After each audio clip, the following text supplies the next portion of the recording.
Hello, magandang hapon sa lahat. Ito po ang Justin Talk News PH. Thank you for coming to this channel. But before anything else, gusto ko lang i-request sa inyo na kindly press like and paki-share naman ito sa mga kaibigan nyo.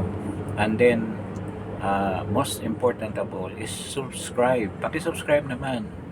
Doon sa nakapag-subscribe na, salamat po. Thank you very much for patronizing this channel. At saka naman doon sa mga would-be subscribers, I hope that you will post through with your plan to subscribe with this channel. Maraming salamat po. Medyo kailangan natin ang subscription ninyo.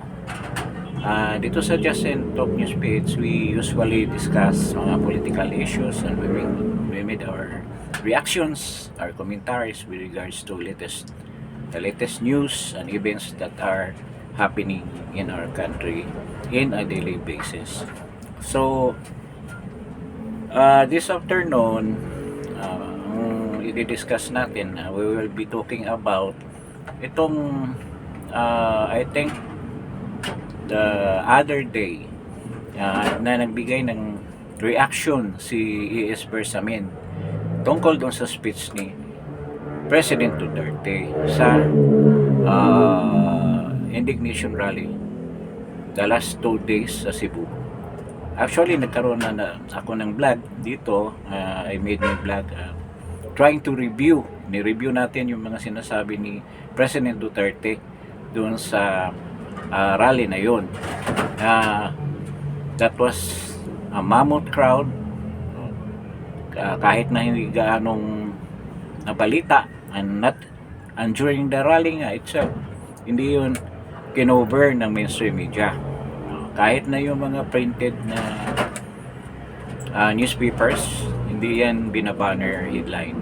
Ang nagbibigay lang ng information with regards to that rally are the vloggers. So as usual naman, mga vloggers na naman talaga nagsusupport, lalo na dito sa may isog rallies. So going back to the comments of E.S. Bersamin, na si President Duterte daw with his pronouncement during the rally is the one-man fake news factory. So medyo kukontra tayo dyan sa mga sinasabi niya. Parang kabaliktaran yata ang nangyayari. We will be discussing from one point, from the past up to this point, kung ano ba yung basis natin na ma-prove natin na si PRRD ang hindi nagbibigay ng mga fake news. At instead, actually this is a pronouncement of Attorney Panilo. Sinabi niya that the peddler of fake news is the administration of PBBM. At meron siyang various reasons cited kung bakit niya nasabi yan. At i-discuss natin yan. And we have our own observation also, our comment, our opinion, kung bakit masasabi natin na si PBBM is the real budol king. Ito sa mga ginawa niya ng nakaraan, yung mga pangako niya na hindi niya tinupad, gusto lang natin i-balik ulit, i-highlight natin kasi para nakakalimutan na nila, lalo na yung nasa Malacanang, nakalimutan nila yung mga promises ni President BBM na nakakalimutan din nila na gagampanan, gawing katotohanan. So i-discuss natin yan ulit, i-recall natin para ma-recall din nila na hindi pala si President Duterte ang merong mga broken promises kung hindi si PBBM, na magkaroon ng conclusion ng mga tao na siya talaga ang nambubudol, di ba? So just to recall, ngayon doon naman sa sinabi ni President Duterte at nagkaroon ng reaction si E.S. Bersamin doon sa sinabi niya na fake news factory daw si President Duterte dahil sinabi niya na he's leaning towards dictatorial government. Parang naging dictatorship na yung mga actuations niya. Sa totoo din naman eh, di ba? Oh. Yung pagkakulong ni Pastor Kibuloy, yun. Hindi ba yun parang diktador ang dating? Yung pagpasok nila sa QGC, to mention a few na mga ginawa ni PBBM. Yung pagpakulong niya sa sequester, what I mean is kinuha yung mga gamit ng isang vlogger na si Jun Abines sa Cebu, pinasok ang bahay, kinuha yung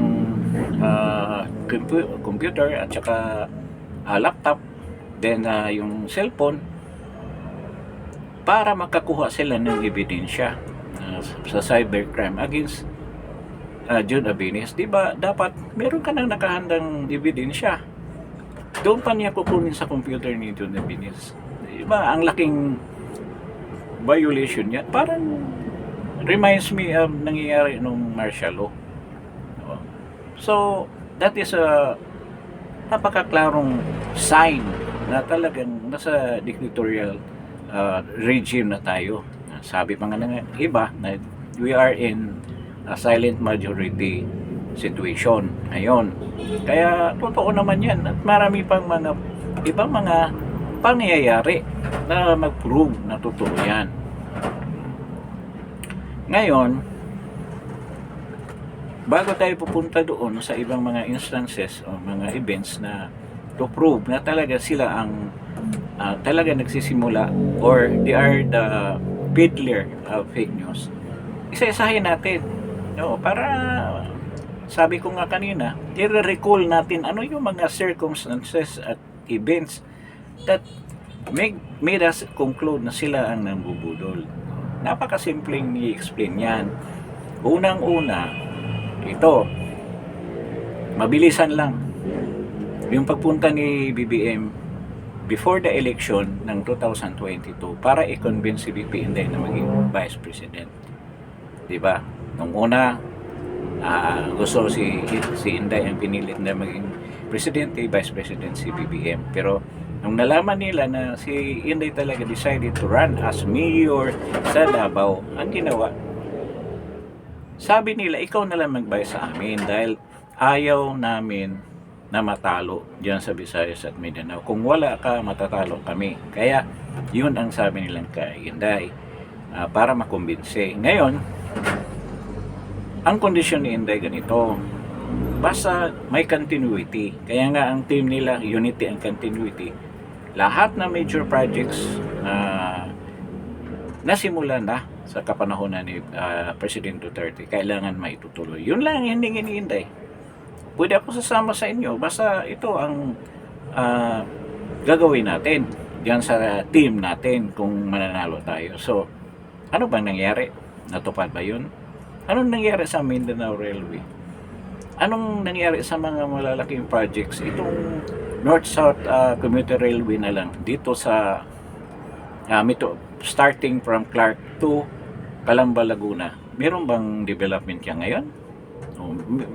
Natatapos ba yun na mabilisan? Yung naik to maribilis bridge. Yung bridge na mahaba galing ng Cavite, crossing the Manila Bay, meron na ba nangyari? Actually, nung iniwanan ni Mark Villar yan, for implementation na lang yung project na yan. Meron ba nangyayari dyan? Yung pinakamabigat talaga yung Mindanao Railway. Dahil yan, supposed to be, kung tinupad pa yan, baka nandyan na sa Misamis Oriental o Misamis Occidental yung project na yan. Kung talagang kinumply pa nila, halos mapaikot na sa buong Mindanao ang project na yan. Pero ang nangyari, yung from Digos papunta dun sa taas o samba ng Digos, hindi nga matupad-tupad. Talagang iniwanan. Yan ang sinabi mong hindi nang bubudol. Mismo si Inday ang binubudol. Ngayon, isa yan sa mga sign or isa sa mga events na nangyari na hindi niya tinupad yung pangako. Di ba? Klarong budol yun. Pangalawa, nung eleksyon, anong pangako niya na na magiging 20 pesos ang bigas. Lahat na nakaalam, hindi nangyayari yan. Mismo si Inday ang nagsasabi, Inday Sara nagsasabi niyan na kasinungalingan yung sinabi mo na magkaroon na tayo ng 20 pesos na bigas. Ngayon, anong sabi ng DA Secretary? It is impossible na ma-achieve natin yan. Diba? Another, yung 1 million housing unit sa isang taon, meron bang ilang units na ba? I think 800 lang yata units ang nagawa simula noong 2022. Magti 3 years na tayo. O sana yung 3 million or 2 million plus. O, di ba budol din tayo noon? Di ba? Fake news yung sinasabi nyo. Yung magkaroon, anong sabi ni hindi ko sabihin na boss ko dati, pero sinabi ng Human Settlements Secretary na hindi talaga kakayanin yan. Pwede 100,000 ganyan units in 1 year, pero yung 1 million a year, imposibleng magawa yan.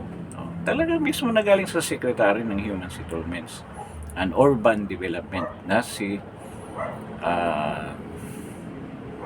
Putol. Yun. Putol kasi ang alam namin eh. So, nakikita natin na talagang budol yun. Panluloko sa mga tao. Ngayon, ano pa? 2023, 2022. Yung rin, di, pambubudol yan. Kailangan pupunta ako ng I have to go to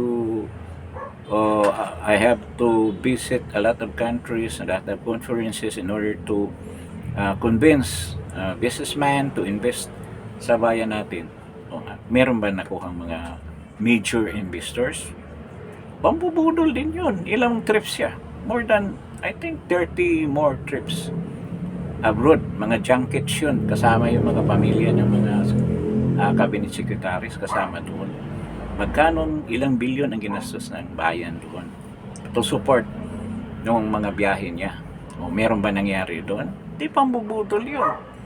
O meron pang mga trips niya doon sa Singapore just to witness the F1 race. Di ba pambubudol yun? Mga ganyang bagay, kung uulitin natin, diyan natin nakikita na talagang yung depensa nila with regards to dyan, ang nabubudol daw si President Duterte, ay hindi nyo alam yung pinagsasabi ninyo.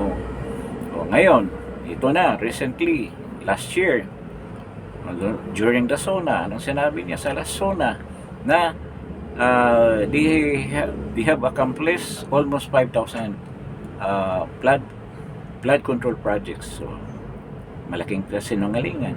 Dahil napacheck siya ng Carina, nagkaroon ng baha sa buong Metro Manila at Central Luzon at other provinces dito sa Luzon. Malaking pagbubudol yun. You're spending a lot of money for those projects, tapos ganyan, lumulutang ang mga bahay ng mga tao diyan sa baha na yan dahil wala kung meron man kayong ginagawang flood control projects, na was out na kaagad dahil substandard. Diba, pambubudol yun? Hindi niyo ma-deny kasi nakikita ng mga tao ang totoong pangyayari sa bayan natin. Ano pa bang mga sinasabi niya na panluloko lang? Yun nga eh, ang pinaka point na si Secretary, former spokesman ni PRRD na si Attorney Panilo with regards to PUTC during the siege itself, anong sinabi niya na hindi naman ganyan karami ang mga taong pinadala doon.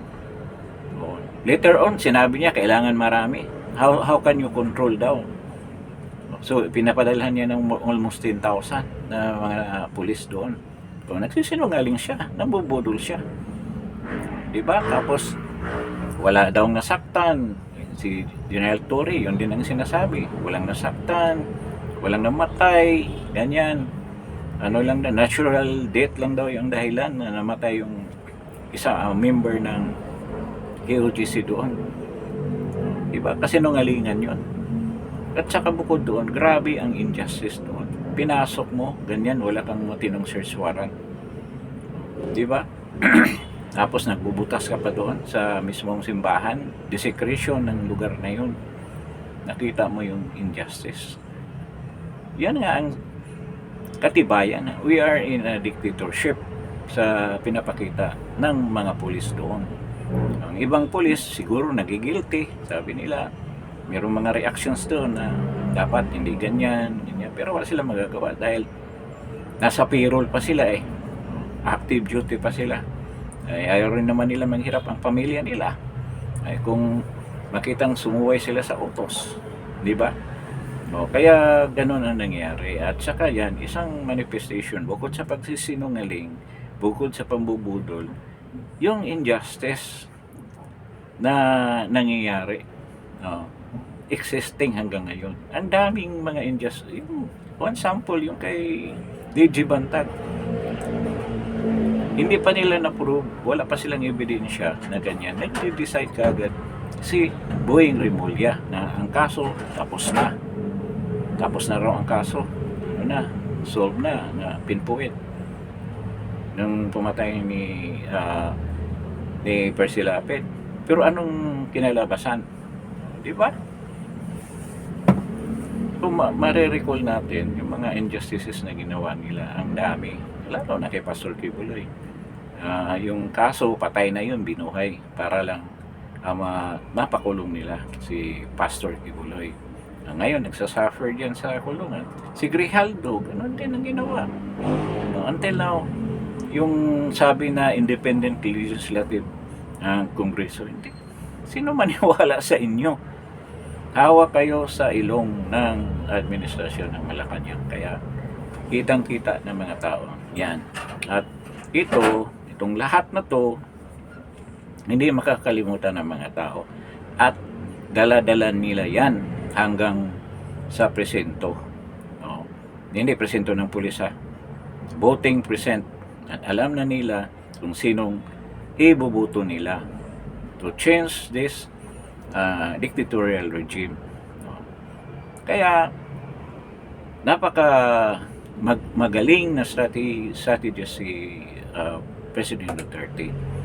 Isang speech lang, yung Quadcom, yung Tricom, ilang busy sila, 11, 13 hearings, ang dami nilang sinabi.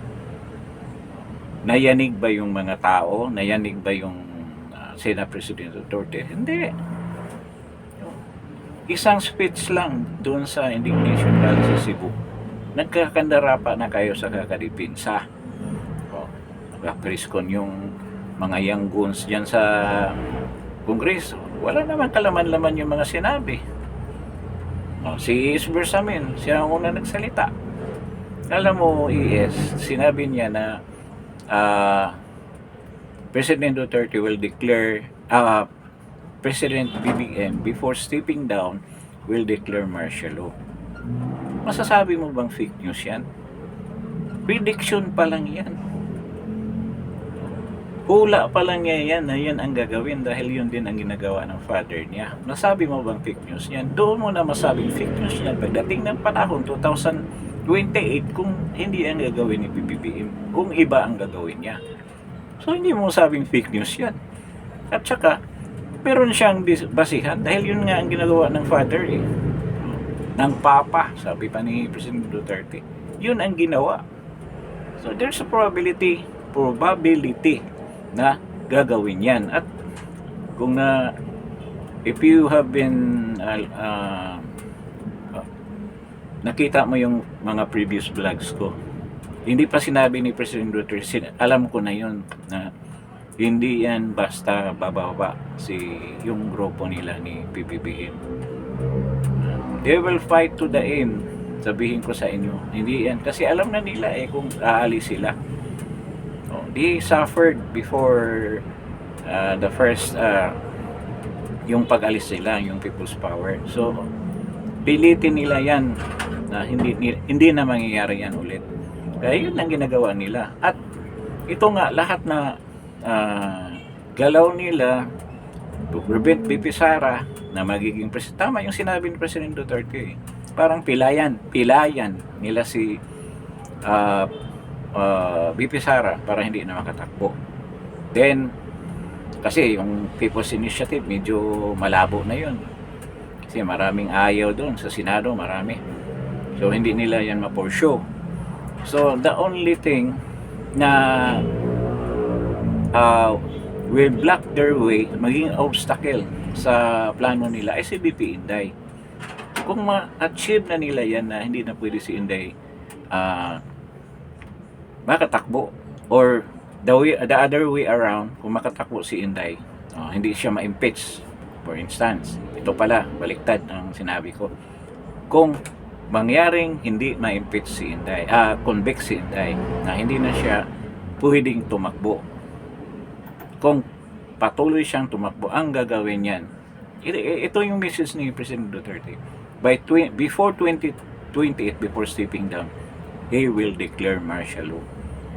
Kaya sinabi mismo ni President Duterte, hindi basta-basta susuko yung mga. And the same thing, nung una pa na sinabi ko, I've been talking about People's Power in my previous vlog. Ano nangyari? Totoo. Pag wala yung component na military, hindi talaga mangyari ang People's Power. Kahit gaano karami pa yung sasama dyan sa People's Power, except kung magiging medyo violent yung mga tao.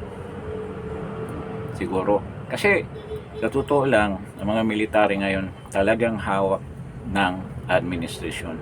Sila lahat, sabihin ko sa inyo, lahat sila. Walang dyan, walang excuse dyan lahat. Siguro yung mga retired generals, pwede. Pero itong mga active, hawak lahat yan. Walang makakapalag yan. Kaya, if we are expecting a people power revolution, walang mangyari. Kaya nga, ito, the only way na medyo magkaroon tayo ng pag-asa dito sa eleksyon. Pero may pa rin yan, may problema pa rin dahil ang Miro hawak ni Lisa Araneta. And they have, si George Garcia, kahit anong sasabihin niya, alam ko talaga, meron silang plano. Meron silang plano. Hindi ko naman sinasabi na masama yung plano. Basta may plano sila. So, medyo mabigat ang labanan. Kaya, kung sabihin people power, hindi ako maniwala. Dahil wala na, sold out na yung military. Kasi kung talagang meron pang matapang na militar na hindi sabihin na natin na hindi kayang bayaran, matagal na sila lumabas. Sila Gringo Hunasan, anong ginawa noon? Di ba? Diretso, labas ka agad. Kahit na yung mga kuditas. After nag-people power nung regime pa ni Cory Aquino, one morning, pagising mo, malaman mo lang sa radio. Dahil wala pang noon, wala pang cellphone. Meron ng kudita. Pero ngayon, ano nangyari? Ay yung sinasabi nyo na mataas ang integridad ng military, lahat ng integridad ng dyan ay iwan ko kung may ilan pa bang naiiwan, pero yung nasa position ngayon, bayad lahat yan. Sorry to say, ang military natin, AFP, lahat na yan binabayaran yan. Kung meron bang papalag dyan, lalapitan ka agad yan, babayaran at tatahimik mga yan. Di ba? Yung pagsalita lang nila na we're protecting our career, di ba? Pera ang unang mong prioridad niyan. Bayad ka, di ba? Sana yung love of country, integrity ninyo, mga honor code ninyo, sana. Lalo na yung taga-PMA. Minsan taga-PMA, puro lang yaw-yaw yung mga yan. Wala namang nagawa yung mga yan. Sorry to say, doon sa mga matitino. Pero hanggang ngayon, hindi naman umaaksyon. So, wala rin. So, ganyan yan. So, kung hindi ma-impeach si BP Inday, yun ang gagawin. Yun ang sinasabi ni President Duterte na talagang magdeklara ng martial law yan para mag-perpetuate sa power. Sa, wala nang eleksyon. Oh, eleksyon ka pa na martial law na. Oh, di ba? Pwedeng bukas ang Kongreso, pero mga pipiliin nilang na lang niya yan. Pero ibang mga tulad ng ginawa ni Marcos noon, pipiliin niya kung sinong ilalagay dyan. Ganon. Huli lahat yan. Vloggers, yung mga kalaban sa politika, huhulihin lahat yan. The same way nung nangyari nung martial law. At sigurado ko ang maging architect niyan, buhay pa si Enrile, siya pa rin ang maging architect niyan. So, nagkaroon na siya ng PhD diyan sa martial law, kung paano i-declare yan. So, diba? Napaka ng history ng Pilipinas. Isang tao, 2 beses nagplano ng martial law. Yan ang ibig sabihin ni President Duterte. At hindi mo masabi na fake news yan, kaya hindi pa nangyari There's a big possibility mangyayari yan. At kasama yan sa plano nila. Bakit galit na galit sila?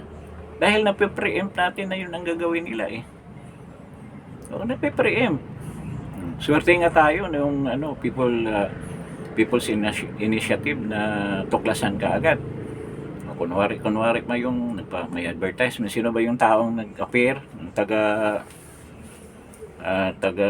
Dasmariñas Village, appear dyan, siya daw ang pera daw niya ang ginamit. Kaya ganyan. Ilang beses pala nag-meeting doon sa bahay ni Tambaluslos. Kita mo yan. So, the same way, itong plano nila, talagang gagawin nila yan. Kaya ngayon, dito pa tayo sa stage ng impeachment, talagang pipilit nila yan na ma-convict si BP Sara. Kasi may kasama dyan hindi ka na pwedeng tumakbo in any government position. Disqualified ka na dyan. So, yun ang desire nila. Pero meron akong isang bagay na sabihin sa inyo. Baka ma-shock din kayo. Kung meron pa nakikinig, kasi sa mga vlogs ko, wala na halos nakikinig. Pero okay lang. Para tayo lang makaalam. Yung sinabi ni President Duterte doon sa indignation rally sa Cebu, napaka kasi meron siyang isang word doon na sinabi, bantay kayo kung makabalik ako dyan. Talagang gagawin niya ang ginawa niya dati o sobra pa sa ginawa niya nung unang regime niya. Ngayon, kung halimbawa lang ma-convict si BP Inday, so wala na si BP Inday, hindi na pwede makatakbo. Ngayon, kumpiyansa na sila. Mananalo tayo nito. Tatakbo si Tambaluslos. Nanalo tayo. Wala nang kalaban How about kung that time President Duterte will decide na siya na lang ang papalit kay Inday? Anong mangyari dyan? Patay kayo dyan. Ito sasabihin ko sa inyo, malaking possibility yan mangyari. Kaya maghanda-handa kayo. Kung ma-impeach si BP Inday or ma-convict, pwede bang si President Duterte ang papalit sa kanya? Sa tingin nyo, hindi mananalo yan. Lalong mananalo. Kinonvict ninyo si BP Inday. Baka diretso kayo sa inodoro din. Di ba? Yun ang bantayan ninyo. Kasi alam ko yung nakukuha ko si President Duterte, yung mga galawan niya. Napakagaling, napaka-genius niya sa mga strategiya sa politika. At yan, pwedeng mangyari. Hindi ako maniwala si Basti ang tatakbo. Siya ang tatakbo. Sigurado yan, babalik yan. Pwede naman Bakit si Irap? Bakit nakabalik pagiging presidente? Siguradong questionin nila yan. Question nila yan sa Constitution. Pero silent ang Constitution with regards to the election. Another president na tumakbo after na natapos ang kanyang regime.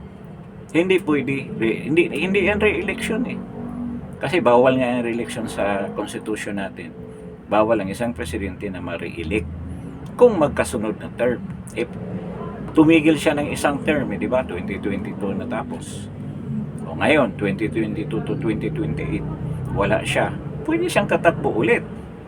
O mas delikado kayo kung si President Duterte ang maging presidente. Kaya, two-edged sword yan. Pag hawakan nyo, may sugat kayo. Kung hawakan nyo yung sword na yan, so may sugat kayo, both sides. Kaya, kung piliin nyo si Inday, lalo, kung hindi nyo i-convict si Inday, yari din kayo. Kung i-convict nyo si Inday, yari din kayo dyan. Kasi President Duterte tatakbo eh. Oh. Sabi na hindi pwede, hindi na pwede. Anong hindi pwede? Meron ng president. Si President, si President, ex-President Irap Estrada tumakbo. Muntik na nga matalo si, sino ba yung kalaban? Si Gloria. Hindi. Si Noynoy.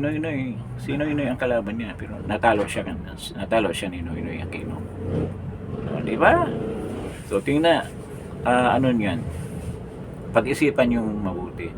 Ngayon, itong topic na to supposed to be sa other vlog ko, but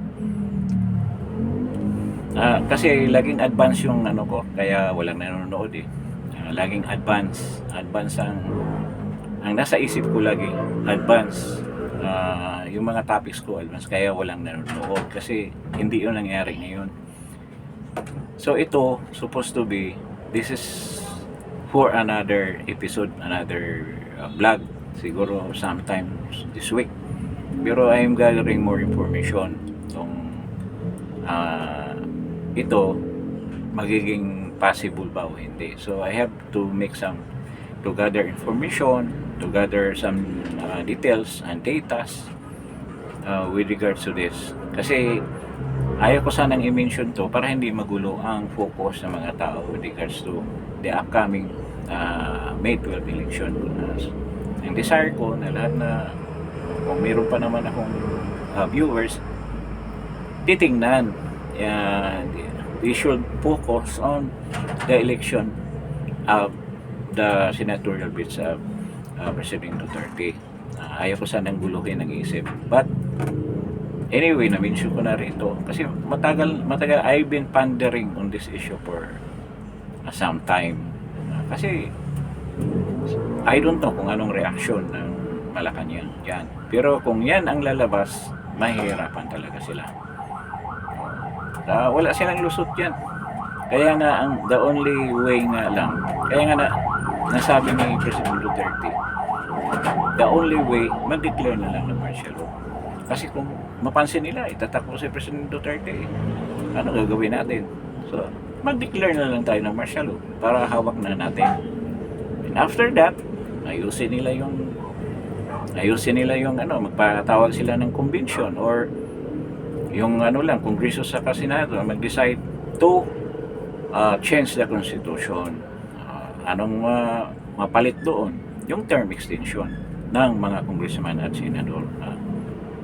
Baka nga perpetual na yung kasi symbolic lang yung pagiging presidente sa parliamentary. Baka perpetual na yung position as president. Si BBM ang ipupwisto nila dyan. Di ba? So nakikita nyo, ito reminiscent dun sa nangyari sa father niya na gusto nga nilang palitan ang pangalan ng Pilipinas to Maharlika. Hindi na Republic of the Philippines, Republic of Maharlika yata ang gusto nila, or Maharlika. Ngayon, ang magiging royal family, yung Marcos family. Kung merong king and queen doon sa England, sa other nation sa Europe, yun ang gagawin sana nila dito sa Pilipinas. Dahil nga napatapos sila, hindi nangyari. So sana baka tayo kung natuloy pa yon, siguro si Prince BBM, Prince BBM, Prince Bongbong, o Princess Amy, ganun. Ano pa bang mga posisyon ng yun sana ang gusto nila mangyari. So may translation yun, mga raha yata, mga ganun. Hindi ko lang, nakalimutan ko yun eh. Tinatopic namin lagi yun before na palitan yung pangalan, din sila magiging the royal family. Yung pala ang tamang salita. Yung mga Marcoses are royal families. So, na forever nandyan na sila. Hindi na matanggal. Ay, kaso, inabutan ng people power. So, ito, dito sa topic natin, naprobahan natin na sila ang nagpapalaganap ng fake news. Dami yung fake news na pinagsasabi. Tapos ngayon sabihin nyo si President Duterte. Ano bang fake news na sinabi ni President Duterte? O nga, kung pangalan ka ng isa. O, may nagsalita pa yung, sino ba yung nagsalita? No? Si ano yata? Yung bagong undersecretary na dating vlogger, si Castro. Sabi pa nga ng ibang vlogger, bakit magkahuwig daw yung make-up ni Claire Castro at saka si Franz Castro. May narinig pa ko isang vlogger nagsasalita na St. Peter make-up studio. Sinabi nito na yung pang-aapi, parang pinapakulong niya yung mga kalaban niya sa politika. May President Duterte during his regime. Meron ka bang narinig? Dahil na pinakulong ni President Duterte. Si De Lima nakulong sa daming ebidensya laban sa kanya. Mismo yung mga tauhan niya. Si Dayan, di ba nag-testify? O si Kerwin Espinosa. Walang sala siya dahil bumaliktad yung mga yun during this regime. So alam na natin kung anong maniobra ang ginawa. Sila ni JB Sebastian, nag-prove. Ang dami mga nakakulong doon na nag-prove sa kanya. Hindi siya ginawa ng katulad ng ginawa ninyo kay Sino pa ba yung pinaratangan ninyo dyan sa yung sila ni Pulong? Anong mga charges ang inano nyo? Ang chinards, naman Scarpio, di ba? Regarding dyan sa drug smuggling. Nangyari ba yan kay President Duterte? Diyan si Trillanes na demanda ba yan? Si Reza Hontiveros, pinakulong ba yan?